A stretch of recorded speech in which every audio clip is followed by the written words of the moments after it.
Hello friends, my name is Saksham Vajpayee and you are watching homework. And आज की video में हम पार्ट 3 करने वाले हैं अपने चैप्टर का, जिसका नाम है the rise of nationalism in Europe. तो ये चैप्टर हमारा बहुत ही ज्यादा ही अमेजिंग चल रहा है। हमने इस चैप्टर के 2 एपिसोड्स पूरे कर लिए हैं। अब बात है थर्ड टॉपिक पे, जिसका नाम है the making of nationalism in Europe. But मैं आपसे एक चीज के लिए सॉरी बोलना चाहूंगा। मैंने अपने पिछली वीडियो में आपको एक चीज बताना भूल गया था, जो कि एक बहुत ही अच्छा 1 मार्क का क्वेश्चन है। तो मैं आपको बता देता हूँ।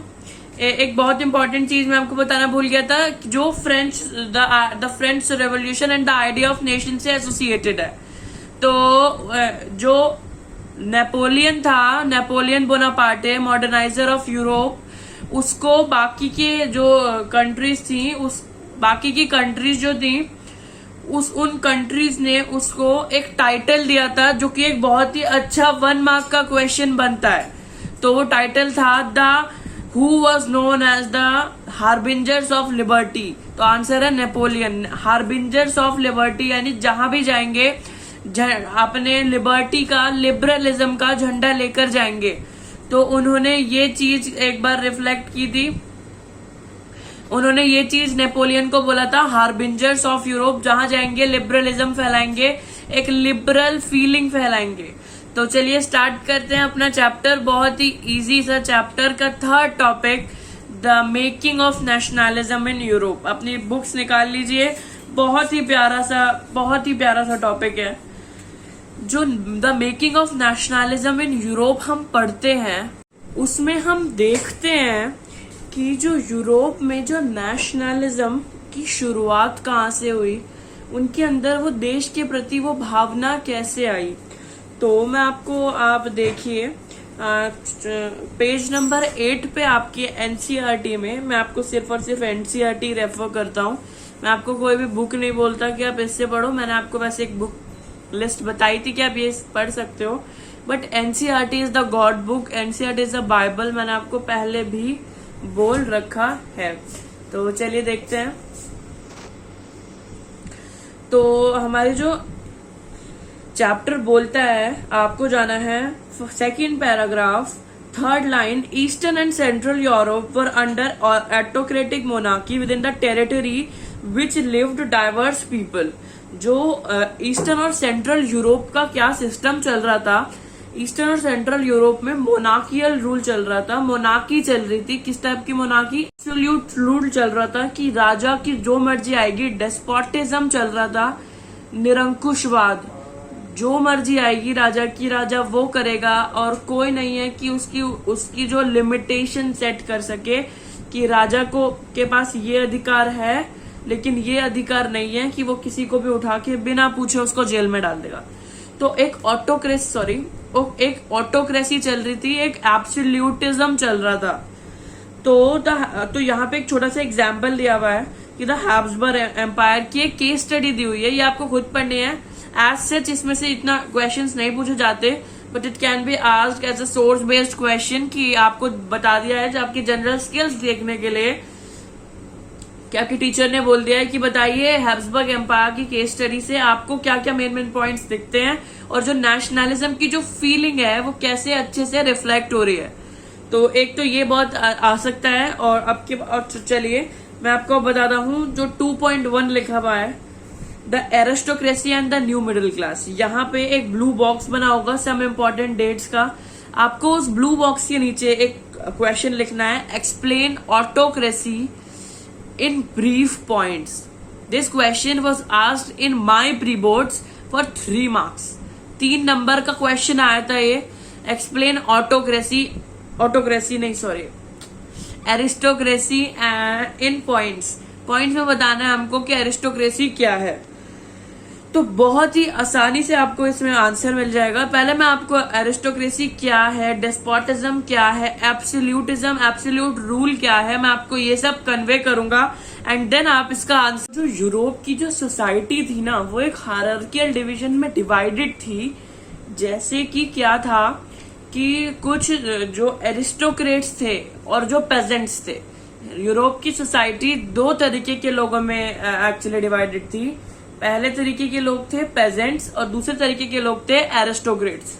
तो सबसे पहले एरिस्टोक्रेट्स के बारे में समझते हैं कि वो कौन थे।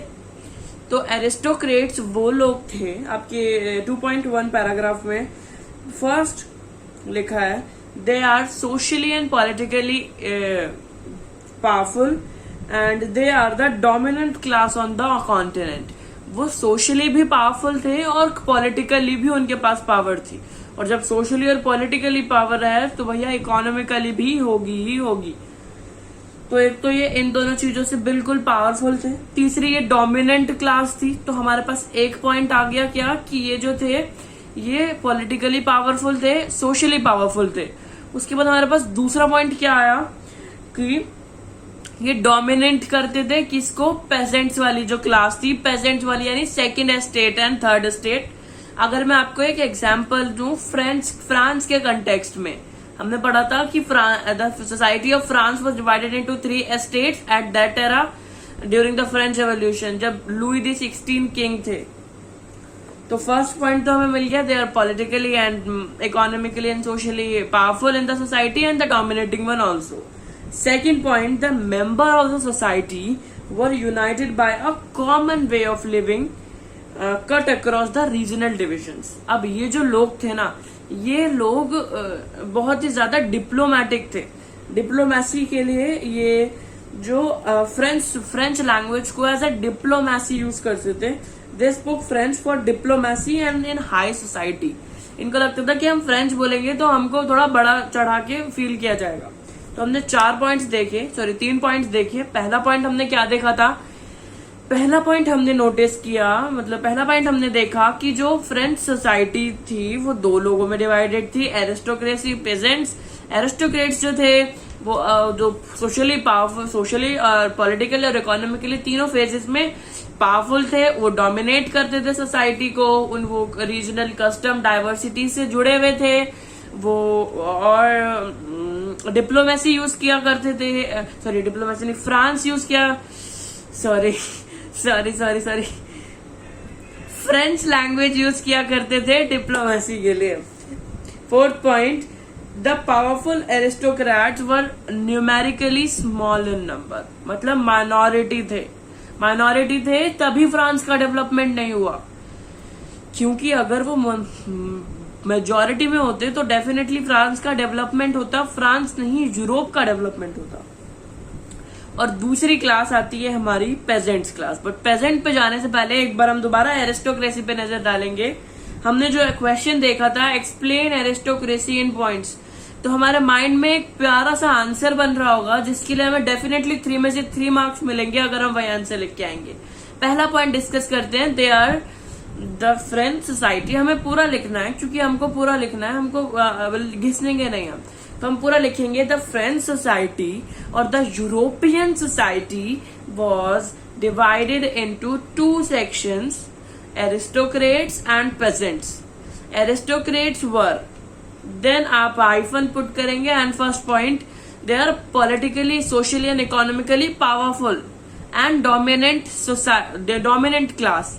सेकेंड पॉइंट जो हमारा लिखा हुआ है, the member of these class was united by a common way of living across the diverse country regional division. Sorry, third point लिखेंगे, दे own state in country side, मतलब इनका जो शेयर था ना, वो जो इनके पास प्रॉपर्टी बहुत थी। ये बात मैं आपको बताना भूल गया, इनके पास जो थी प्रॉपर्टी बहुत थी, और तो ज्यादा से ज्यादा इनके पास प्रॉपर्टी थी, तो हम ये पॉइंट लिखेंगे। देन हम एक पॉइंट लिखेंगे कि वो फ्रेंच यूज किया करते थे डिप्लोमेसी के लिए। ये न्यूमेरिकली कम थे तो ये माइनॉरिटी में काउंट हुआ करते थे। तो ये तो थे, तो हमने जहां क्वेश्चन लिखा था हम वहीं उसके नीचे लिख लेंगे आंसर। थोड़ा सा आगे जाएंगे मतलब आगे अगले पेज पे जाएंगे, पेज नंबर 9। पेज नंबर 9 पे अब हम जाएंगे तो अब आपके साइड में एक स्पेस दिख रहा होगा न्यू वर्ड से पहले थोड़ा ऊपर, what are the main features of new middle class. अब सब लोग सोच रहे होंगे न्यू मिडिल क्लास जैसा भारी भरकम शब्द हम पे आगे टूट पड़ा। ये टूटा नहीं है, ये अभी आएगा, उससे पहले हम पेजेंट्री क्लास समझेंगे। तो जो पेजेंट्री क्लास थी ना, वो उसकी हालत बहुत खराब थी। जैसे कि हम मेटल्स नॉन मेटल्स में डिवीजन पढ़ते हैं, वैसी ही थी पेजेंट्री और एरिस्टोक्रेसी। जो जो मेटल्स में होता है वो नॉन मेटल्स में नहीं होता। तो बस जो जो उनके पास था वो हर चीज में उनसे क्या करते थे, उनके पास उसकी कमी थी, डेफिशिएंसी थी उनके पास। ना वो पॉलिटिकली पावरफुल थे, ना वो सोशली पावरफुल थे, और इकोनॉमिकली तो बहुत हालत खराब। ना उनके पास पैसा था, ना उनके पास पढ़ाई थी, ना उनके पास थोड़ी सी भी पावर थी। इवन उनके पास राइट्स तक नहीं थे, कि वो उनके पास राइट टू लाइफ भी नहीं, उनके पास राइट टू प्रॉपर्टी नहीं है। तो उनकी हालत बहुत खराब थी। बट इंडस्ट्रियलाइजेशन आया। इंडस्ट्रियलाइजेशन में बहुत बड़ा चमत्कार था पूरे फ्रेंच सोसाइटी के लिए, इवन पूरे वर्ल्ड के लिए, क्योंकि वहीं से एक इमर्ज हुआ एक नया क्लास, एक नई सोसाइटी, मिडिल क्लास सोसाइटी का इमर्जेंस हुआ। कहां से? इंडस्ट्रियलाइजेशन से। तो यहां पे हम एक पॉइंट लिखेंगे कि industrialisation give rise to middle class one. अब हम पढ़ेंगे मिडिल क्लास जो है वो ही लिबरल क्लास है, और वही लिबरलिज्म का झंडा लेके आगे जाएगा। तो मिडिल क्लास के क्या क्या फीचर हैं वो देखते हैं। तो मिडिल क्लास के फीचर देखते हैं। फर्स्ट पॉइंट आपको दिख जाएगा, in western and central part of Europe the growth of industrial production and trade meant the growth of towns and emergence of commercial class। जैसा मैंने बोला सेम टू सेम एनसीईआरटी में वैसा लिखा है, या जो जो एनसीईआरटी में लिखा है मैंने वही बोला, कुछ भी मानो आप। ये पॉइंट लिखेंगे। सेकेंड पॉइंट हम लिखेंगे, they are the working population of Europe. They are industrialist, teachers, professors, businessman, etcetera etcetera. Third point लिखेंगे, इसके थोड़ा सा नीचे आएंगे, फर्स्ट पैराग्राफ की last third line, it was among the educated liberal middle class. ये थोड़े से पढ़े लिखे थे, इतने पढ़े लिखे नहीं थे कि जितने एरिस्टोक्रेट्स थे, बट ये पढ़े लिखे थे, इनके पास थोड़ी बहुत पावर्स थी, और ये पढ़े लिखे थे, तो इनके पास थोड़ा बहुत पैसा भी था। तो ये हमको 4 पॉइंट समझ आ गए, और इनकी पढ़े लिखे होने की वजह से इन्होंने ही लिबरलिज्म का झंडा फहराया, और उन्होंने देखा कुछ तो गलत हो रहा है, ये लोग जो हैं ये बहुत गलत कर रहे हैं हमारे साथ। क्यों गलत कर रहे हैं? तो बस यही इनके मन में जो क्यों आया, इसी ने लिबरलिज्म की शुरुआत की। इन्होंने पेजेंट्स को भी अपने संग मिलाया, वो हम आगे पढ़ेंगे। तो अब यहाँ मैं बहुत देर से एक शब्द बोल रहा हूँ, लिबरलिज्म, लिबरलिज्म का झंडा फहराया, और ये लिबरल्स थे। इस लिबरलिज्म का मतलब क्या है? What does this liberalism stands for? तो ये लिबरल नेशनलिज्म, लिबरलिज्म, लिबर्टी, इसका मतलब क्या है? हमारे प्रियम्बल में भी ये 4 वर्ड लिखे हैं, बट हमने इनका कभी मतलब नहीं सोचा। तो जो लिबरलिज्म है ना, ये एक लैटिन वर्ड से डिराइव हुआ है, लिबर, जिस लिबर का मतलब होता है फ्री। हम लिबर्टी को, फ्रीडम को बिल्कुल एक साथ नहीं जोड़ सकते, बट लिबर्टी इज मतलब मैच कर सकती है कि liberty is liberalism umbrella word. Liberalism जो है कि एक अम्ब्रेला टर्म है, और जो फ्रीडम है वो उसका एक पार्ट हो सकता है, बट लिबरलिज्म ही फ्रीडम है, ये थोड़ा गलत हो जाएगा। तो यहाँ क्या हुआ, लिबरलिज्म का जब झंडा फहराया गया, तब अब हम यहाँ से पढ़ेंगे politically 2.2 paragraph number 2nd line number 6, politically it emphasized the concept of government by consent। ये जो था ना लिबरलिज्म का, ये पॉलिटिकल इक्वालिटी में बिलीव करता था कि वोट तो मिलेगा, सबको वोट देने का अधिकार मिलेगा। वोट, ये सीधे वोट की बात नहीं कर रहे थे, ये बोल रहे थे गवर्नमेंट बाय कंसेंट का कॉन्सेप्ट हो। गवर्नमेंट बाय कंसेंट यानी हमने गवर्नमेंट चुनी है, हमको गवर्नमेंट पे अधिकार है, हमारी गवर्नमेंट हम पे रूल कर रही है, तो कम से कम हम उसे चुन तो सके। तो इन्होंने लिबरलिज्म, अब यहाँ 19th सेंचुरी तक लिबरलिज्म की शुरुआत हुई, और बोला गया कि सफरेज होगा, यानी राइट टू वोट होगा। लेकिन राइट टू वोट किसको होगा? सिर्फ मैन को होगा, और वो कौन से मैन? जो प्रॉपर्टी ओनिंग मैन है, यानी जिनके पास प्रॉपर्टी है जिन आदमियों के पास प्रॉपर्टी है, क्योंकि जिनके पास प्रॉपर्टी नहीं है और जो औरतें वो तो इंसान ही नहीं है, ऐसा उन्होंने सोचा। और उन्होंने क्या कहा कि हम किसको अधिकार देंगे वोट देने का, जिसके पास है प्रॉपर्टी, जिस आदमी के पास प्रॉपर्टी है, मेनली ये। और ये जो था ये पूरे भी सिविल कोड या नेपोलियनिक कोड का कहीं से भी हिस्सेदार नहीं हो रहा था। तो ये बात थी, और ये बात उन लोगों को बहुत बुरी लगी, विमेन सेक्शन को और जिनके पास प्रॉपर्टी नहीं है उस वाले सेक्शन को। उन्होंने आवाज उठाई, रेवोल्यूशंस किए, बट किसी ने नहीं सुना। तो हाँ, ये भी उन्होंने ट्राई किया, बस यही हम देख सकते हैं।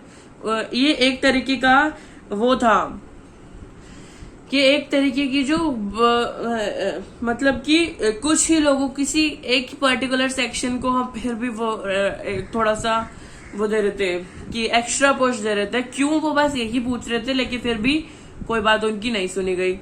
अब जो ये मिडिल क्लास आए थे ना, इन्होंने बस यूनिवर्सल सफरेज की बात नहीं करी, इन्होंने एक बहुत अच्छा कॉन्सेप्ट लाए।